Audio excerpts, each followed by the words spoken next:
एक मोठी बातमी आपल्या समोर येते. राष्ट्रवादी विधिमंडळ पक्षाच्या गटनेतेपदी सुनेत्रा पवार निवड एकमताने.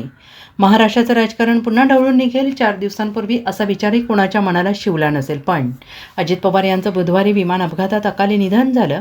त्यानंतर गोष्टी वेगाने बदलल्या. अजित पवार यांच्या पार्थिवावर अंत्यसंस्कार होऊन 2 दिवस झाले आहेत. मात्र आता अजित पवारांची मंत्रालयातील जागा कोण घेणार, त्यांचा राष्ट्रवादी काँग्रेस पक्ष कोणाच्या हाती असणार, अजितदादांचा राजकीय वारसा कोण चालवणार, या चर्चांनी वेग पकडला आहे आणि त्याची उत्तरं पुढील काही तासात महाराष्ट्राला मिळतीलच. अजित पवारांचं असं अकाली निघून जाणं हा सगळ्यांसाठीच मोठा धक्का आहे. अजूनही महाराष्ट्र या धक्क्यातून सावरलेला नाही. अजित पवारांच्या रूपाने महाराष्ट्राने एक कर्तृत्ववान नेता या विमान अपघातात गमावला आहे. आता अजित पवारांच्या पश्चात त्यांच्या पत्नी हा वारसा पुढे नेतील. अजित पवार यांची आज सर्वप्रथम पक्षाच्या विधिमंडळ नेतेपदी निवड झाली.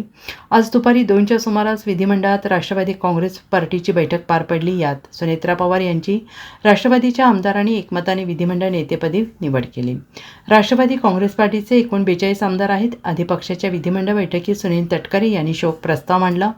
अजितदादांना श्रद्धांजली वाहण्यात आली. त्यानंतर सुनेत्रा पवार यांची राष्ट्रवादी काँग्रेस पार्टीच्या विधिमंडळ नेतेपदी निवड झाली.